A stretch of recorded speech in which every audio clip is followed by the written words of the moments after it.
All right, so today I was out looking at properties and I met this investor. The investor was basically talking to me, 70 years old. The guy travels all the time with his family. And I was like, wow, how the hell did you get to the point where you could travel all the time with your family?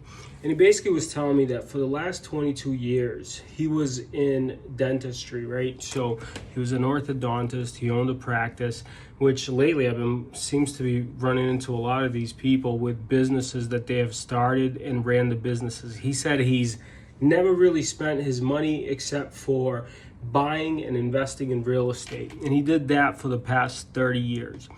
Closer to his retirement, he ended up starting to sell off all of his properties. He ended up starting to sell off his practice, and now he is in his 70s and he's basically absolutely retired.